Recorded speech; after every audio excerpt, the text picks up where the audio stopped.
Hello YouTube, Dave here again. Today I'm going to be taking a look at the Eberron Rising from the Last War DM screen that was put out by Gale Force 9. Gale Force 9 has been putting out, they're sort of a third party, but they're officially licensed, and they've been doing DM screens for basically all of the major storylines that have come out. I have the vast majority of them. There's only a couple that I'm missing. I actually initially was hoping to have a full collection of all the different screens, but honestly, this is probably going to be the last one that I buy for a while. I have a ton of them, and very few of them do I think I'll actually get a chance to use legitimately when tied to the book that they're connected with. This is one that is an exception to that because I'm pretty sure I will get lots of use out of this. I do plan on starting up a new campaign, one of the monthly ones that I run at my local game store. I'm starting up a new group for beginners because the last one's just getting way too big. But I plan on setting it in Eberron, so this screen will be perfect for that. And I actually honestly didn't know if this was coming out or not because I don't think there was a screen for Ravnica, if I recall correctly. At least I've never seen one, if there was. So regardless, let's go ahead and have a look at this. The retail price that I paid for it was $19.99. That is the Canadian price, so $20 Canadian, probably around $14.99 US. And on the back here it just says, "Welcome to Eberron, a war-torn world filled with magic-fueled technology, airships, and lightning trains, where noir-inspired mystery meets swashbuckling adventure." The front of the screen features an array of sites from throughout Eberron, setting the scene for your adventures in this mysterious world. Hunters riding clawfoot raptors drive their herds over the Talenta Plains. Enigmatic passengers from across Corvair disembark a lightning train as the contraption crackles with arcing blue lightning. And the dramatic moment a Dosk strike team attacks a sky coach in the skies above Sharn. On the rear of the screen, you'll find blood-bound dragon marks, ancient deities of Eberron, common names, a map of the continent of Corvair for your players to explore, and more. So, sounds pretty cool. The one thing that I've always said is kind of an issue with the way that Eberron is promoted is they really want to push the notion that it's this basically like, steampunk who use but magic instead of steam, like gritty pulp noir type of, swashbuckling, action-packed, like movie-style campaigns, and that's one of those things that I've heard a lot of people say that's not really their style, and I kind of wish they would stop trying to just force that perspective, because the thing about Eberron is it can easily hold any type of campaign style that you want to run.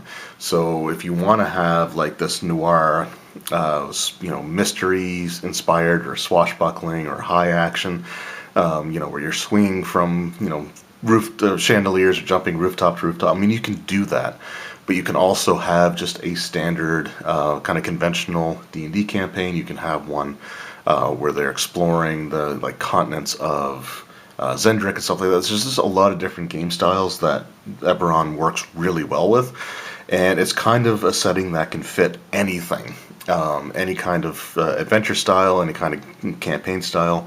It's just one of those things that this first little bit here, it just feels like, again, they're pushing all the things that are going to appeal to sort of maybe the most narrow possible consumer base, and I think that's always been sort of the problem with Eberron.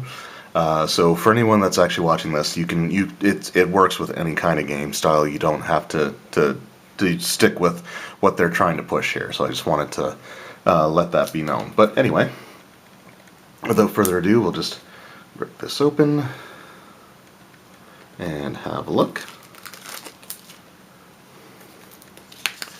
If I get the plastic to cooperate here.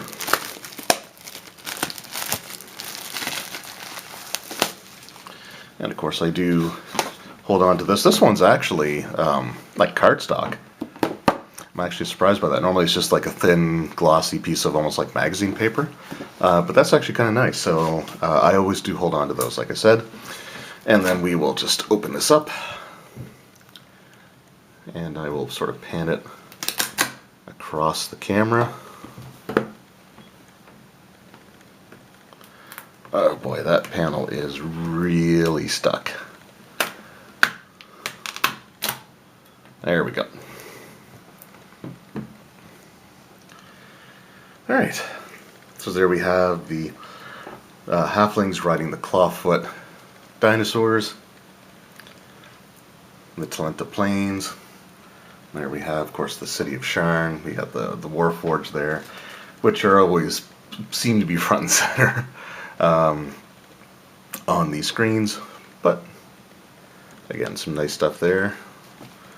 Cool artwork, and then we've got the lightning rail. I kind of wish, honestly, that the style of art for the entire screen matches like this panel here and this panel here, because I think it looks so much cooler than this just bordering on cartoony screen like artwork that we have here.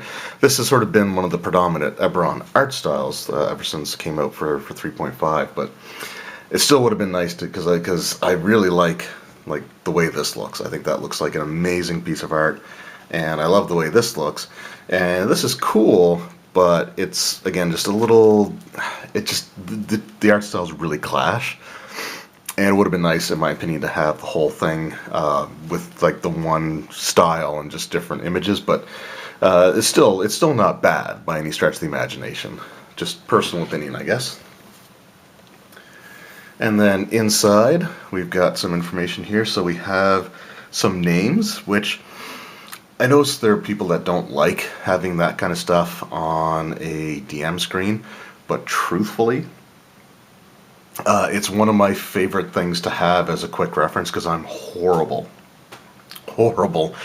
at trying to come up with fantasy sounding names.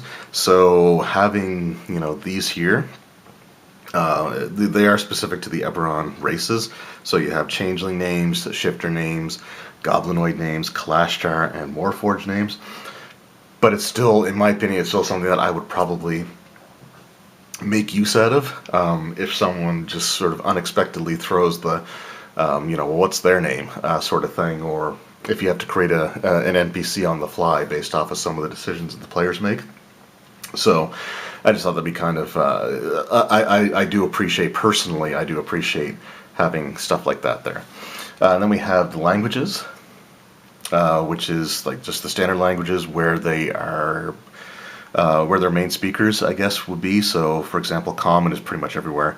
You know, Dwarvish is in the Moorholds. Giant is, you know, the inhabitants of Zendrick predominantly will speak Giant, because that was a continent that was dominated by giants back in ancient times. Halfling on the Talenta Plains. So, just again, just cool stuff to have there. And then you have the role of the months. I can't remember if Eberron changes the names of the days of the week. Like I know some other settings do. It's been a long time since I've looked that deeply into it. But still, it's kind of neat to have the calendar there. And then we got our dragon marks. And this is, again, cool information to have.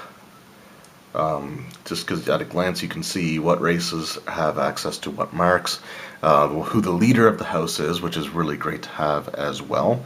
So, for example, the mark of making, so House Kenneth, it gives you the leaders of the different factions within that Dragon Mark house.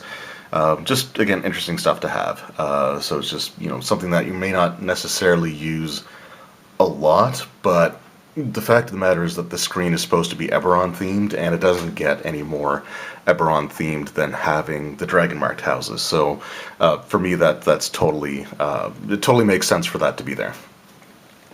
And then we have the map of Corvair, and this is something else that's nice to have. I always like when you have the maps inside of the screens itself.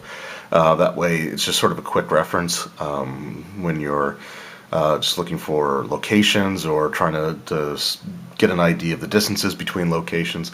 It's just, again, always nice to have, and I've always liked the design of the continent of Eberron, so it's just cool to have that there as well. And then we have the deities. So we have the Sovereign Host, the Dark Six, and the Other Faiths. It also gives you the cleric domains that are with them, and anything that doesn't appear in the player's handbook. It does give you annotations. So, for example, the Order domain comes from Guildmaster's Guide to Ravnica, And the Forge domain comes from Xanathar's Guide to Everything. Just gives you some examples there. It's interesting that Guildmaster's Guide to Ravnica is the single asterisk for the annotations. Nobody else would probably even consider or put any thought into that at all. But it's just Xanathar's came out first, so it's just weird that the more recent of the two books is the one that gets the I don't know. It's one of those weird observations. I'm recording this late at night, so it's probably just my brain getting tired. But it is also some cool stuff to have there as well. Great information for like the host and the Dark Six. Gives you, it says province, which is essentially their what they're most known for, I guess, or the aspect of daily life that they sort of oversee. So, for example, if you were someone who was about to go, or if you're about to do some, traveling, or you're a businessman, or you're looking to start up a small business or something, you may want to worship Kol Karan because they have trade and travel as their the things that they oversee, and so it's just kind of cool to have that as well. And then we have goods and services, and you just have some like spellcasting stuff here, like arcane law, courier services. So that's actually, again, some useful stuff to have. Healing services, which is, again, kind of cool to have right there on the screen. As well as travel costs for different types of transportation. So, like, how much an airship costs, so it's 1 gold per mile. Elemental Galleon is 5 silver per mile. Lightning Rail, 5 silver per mile. Magebread Coach, 3 silver per mile, and Teleportation Circle is just a flat 2,500 gold pieces, and just a little bit of nice art on the inside covers there as well. So that was the Eberron Rising from the Last War DM screen.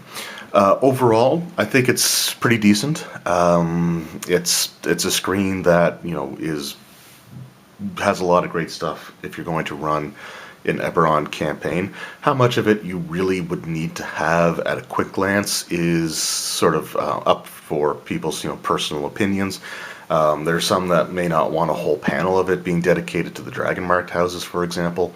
But it's supposed to be themed around the campaign setting, so you have to play to your strengths there. And to me, it makes sense that they would have all that there, the calendar information, and the stuff like the transportation costs. I think is so the last panel is probably the one that I think I would get the most personal use out of, and but I would also get a lot of use out of the first panel, which had like all the names and stuff. So for me, the first and last panel are going to be the most useful, with the ones in the middle, while they represent the setting the most with the houses and the map.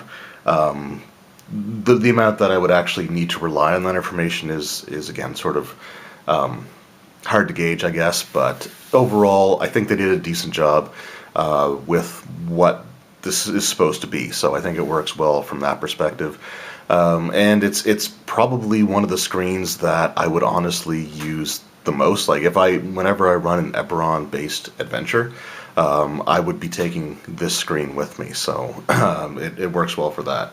As far as the DM screens for Gale Force 9 as a whole, like I said, I'm kind of at the point where I'm not going to use all the ones that I have. And while it would be cool to have a complete set and have like the screen for each adventure, I don't think I'm going to get a chance to run each adventure. And it's just one of those things that a lot of them just, I don't know. I think, like I said, this will probably be the last screen that I pick up for a while. If I can find like the Horde of the Dragon Queen, the Tyranny of Dragon screen, that's the only other one that I would probably go out of my way to pick up. I'm not interested. I had a chance to pick up the one for Descent into Avernus, but I'm honestly not sure if I'm going to run that adventure anytime soon. So I don't know.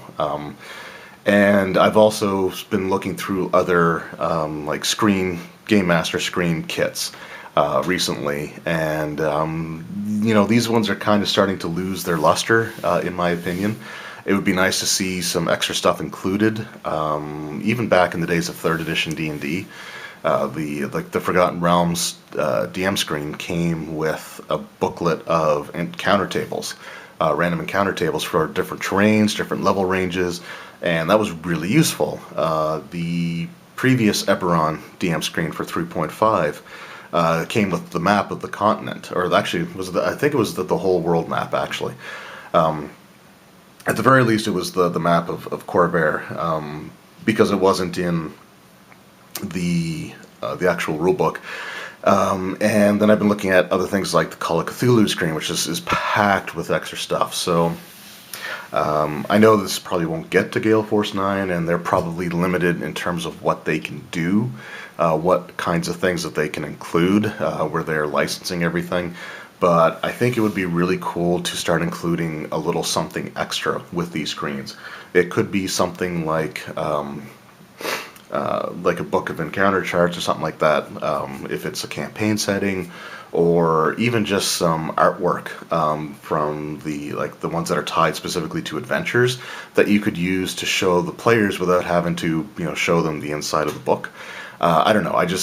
To me, I think it's time to improve the quality of what's included with these screens and start to include stuff beyond just the screen itself. At least that's my opinion anyway. But let me know what you guys think of this screen in particular, what you think overall of the quality of the Gale Force 9 screens. Like I said, I don't think they're bad. I'm just not interested in having all of them as much as I used to want to have all of them. But if there's a really good adventure that comes out, I would probably want to get the screen for that, like one that I want to run. I really wasn't really interested in the other screens, but I desperately wanted to get that the screen connected to the Ghosts of Saltmarsh. So anyway, something like that might cause me to pick one up. But I'm definitely late night rambling, so I'm going to wrap it up here. But let me know what you guys think. If you have the screen, have you used it? And I look forward to hearing all your thoughts. So I just want to thank you guys very much for watching. Hope you enjoyed, and I will see you next time. Take care.